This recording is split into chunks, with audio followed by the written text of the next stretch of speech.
İnsanlar, üzerine yığıldıkları o küçük toprak parçasını ne kadar çirkinleştirmeye çalışmış olurlarsa olsunlar, bahar yine de bahardı. Bizler de bugün, kendi inşa ettiğimiz kurumsal duvarların içinde, tabiatın ve hakikatin döngüsünü ne kadar görmezden gelmeye çalışırsak çalışalım, o döngü işlemeye devam ediyor.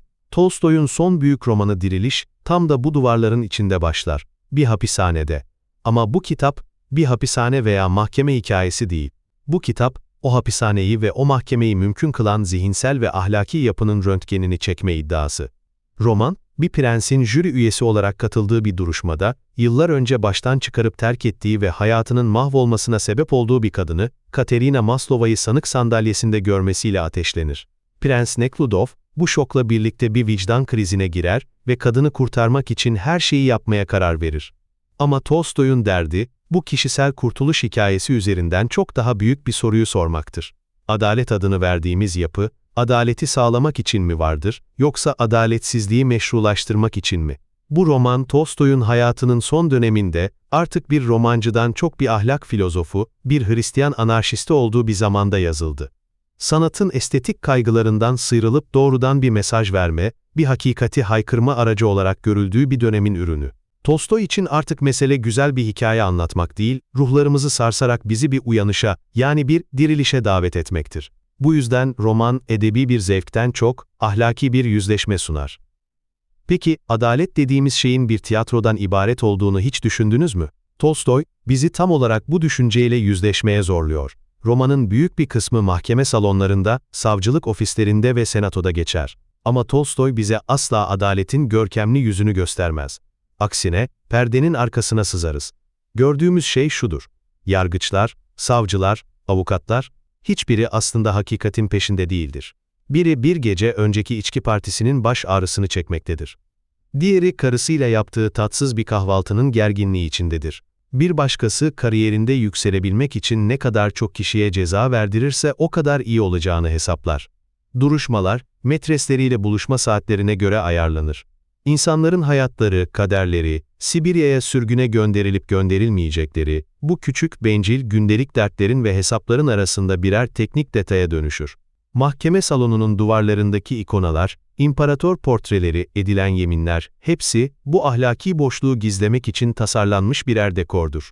Katılımcıların vicdanını rahatlatmak, onlara kutsal bir görev yaptıkları yanılsamasını vermek için kurulmuş bir sahnedir. Adalet bir hakikat arayışı değil, herkesin kendi rolünü oynadığı, sıkıcı bürokratik bir performanstır.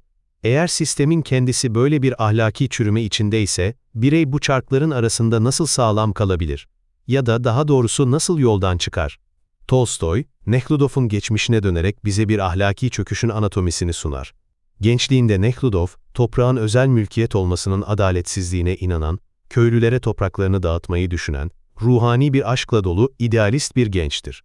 Peki ne olur da bu genç adam, birkaç yıl içinde kadınları metalaştıran, bencil, ahlaksız bir subaya dönüşür? Tolstoy'un cevabı basittir ve tüyler ürperticidir. Kendine inanmayı bırakıp başkalarına inanmaya başladığı için. Kendine inanmak, yani içindeki o ilahi, ahlaki sese kulak vermek, zordur. Toplum tarafından kınanmayı, alay edilmeyi göze almayı gerektirir. Oysa başkalarına inanmak, yani toplumun beklentilerine, normlarına uymak, kolaydır.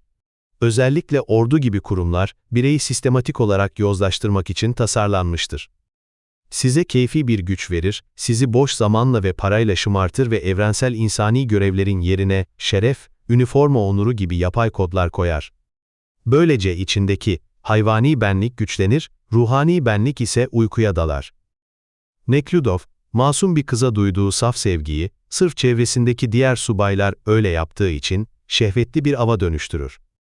Çünkü toplum, vicdanlı olmayı değil, içgüdülerine uymayı ödüllendirir. Peki vicdanı yıllar sonra uyanan bu adam, bu çürümüş sistemin içinde hatasını nasıl düzeltebilir? Nekhludov'un dirilişi, işte bu sorunun cevabını ararken başlar. İlk tepkisi, sisteme ve paraya güvenmektir. En iyi avukatı tutar, temyize başvurur, rüşvet imasında bulunur. Yani, sorunu yaratan sistemin araçlarını kullanarak sorunu çözmeye çalışır. Bu, bizim de en sık düştüğümüz tuzaktır. Bozuk bir mekanizmayı, yine aynı mekanizmanın parçalarıyla onarmaya çalışmak. Tolstoy, bunun imkansızlığını gösterir. Hukuk sistemi, hakikatle değil, prosedürle ilgilenir.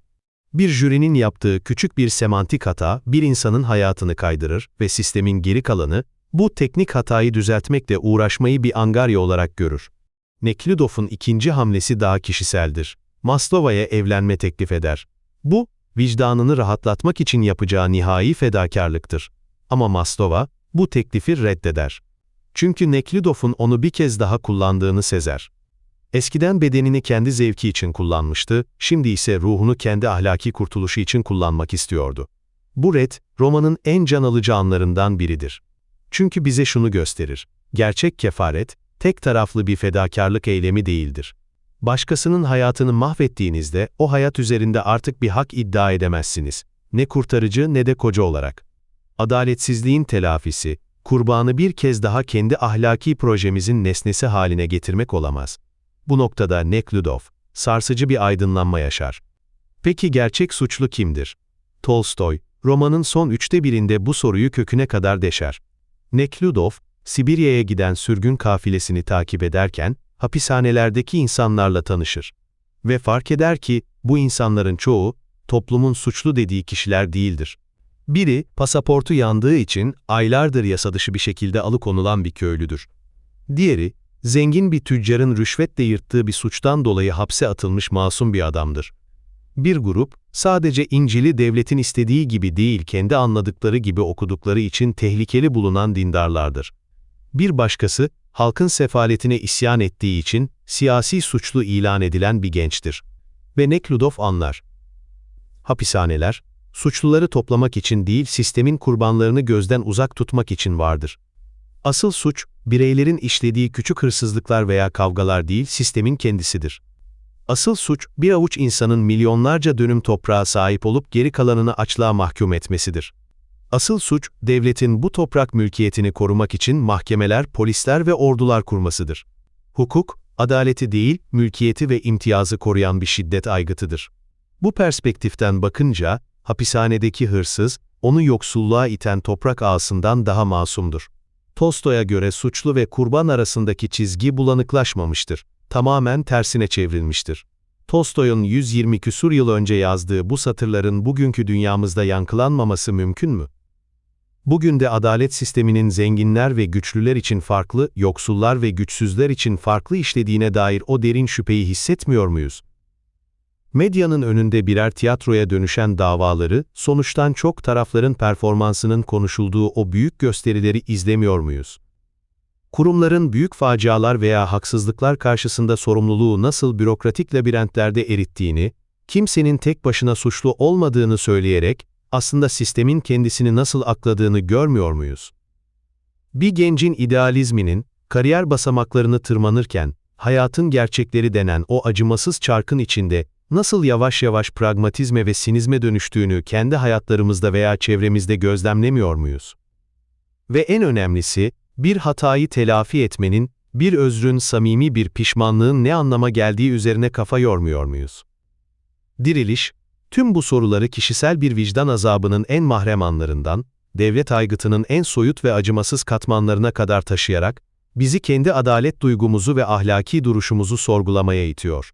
Nekludov'un yolculuğu, kendini kandırmanın karanlığından acı veren bir aydınlığa doğrudur. Toplumun tüm kurumlarının devletin, kilisenin, hukukun, hatta ailenin birer yalan üzerine kurulu olduğunu fark eder. Ve tek bir çıkış yolu bulur.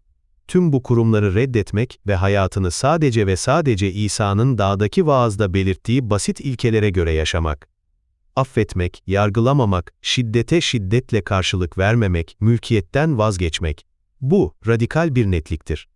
Toplumun gri alanlarına, uzlaşmalarına, amalarına ve fakatlarına karşı mutlak bir ahlaki pozisyon almaktır. Dünya, insan kurumlarının yarattığı bir bulanıklık denizi olabilir. Ama Tolstoy'a göre bireyin ruhu için net bir rota her zaman vardır ve çizgiler biraz daha belirginleşti.